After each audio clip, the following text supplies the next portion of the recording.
Part of the preparation was introducing medium that this generation was familiar with, like digital art. Even if they were set in a fantasy world, the characters were still Filipino. Values that they pass on are all about love, family, being a good citizen, being a good Filipino. It was a dream come true. I think it's every illustrator's dream to have their work translated into a ballet, especially by Ballet Manila.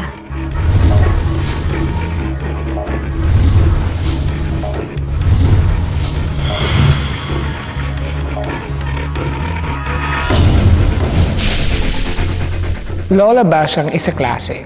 Part of our tradition. Can be translated to any generation.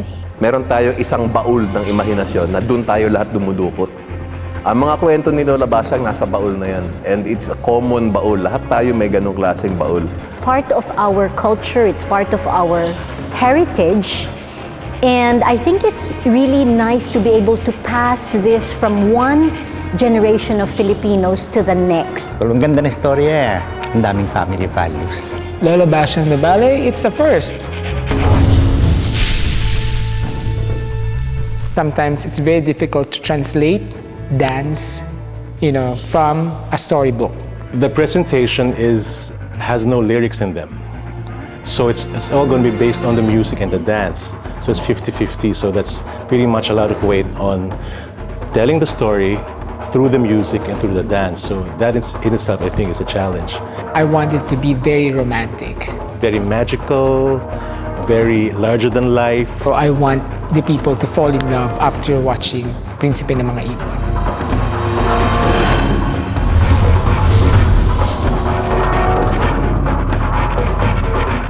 Well, my initial idea for Ang Kapatid ng Tatlong Maria is a ballet extravaganza. Dinidesign kong tunog dito is merong raw, mga kawayan, mga kahoy, mga bakal, mga ganun tunog.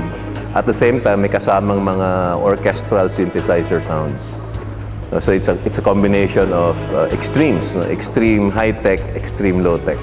I wanted to merge the movement of folk dances from Luzon, Visayas, and Mindanao to represent the three worlds and make it really distinctly Filipino, but showing the diversity, the cultural diversity and the color of our nation. Importanteng stimulate ang imahinasyon ng mga tao. Yun ang creative part ng tao. Keep on stimulating the imagination. Very excited to be working on this project.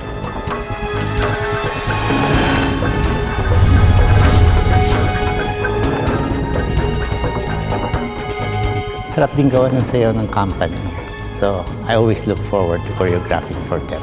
They're not only good dancers, they follow what I want them to do.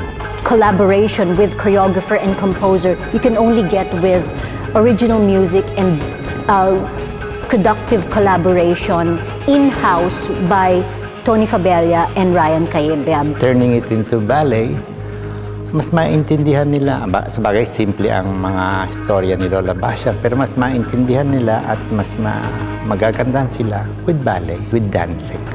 Ryan Cayebiab came up with a wonderful score.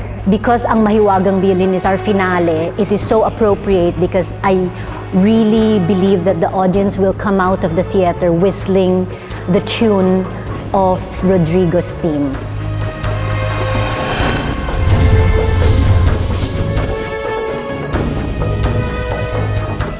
I really wanted to be able to incorporate these kinds of popular melodies that Filipino children grow up with, but they are not really aware that it comes from our Filipino national artists.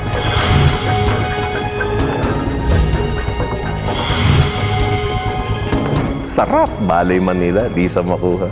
Tapos ng Lola Basyang pa. It's like watching a movie that's being done live on stage, but there are no lyrics, no words, just dance and music.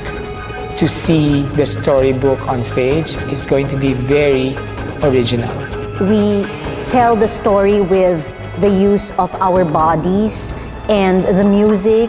And to be able to see how something is done in movements for the first time and with no words should be very ingenious to our public.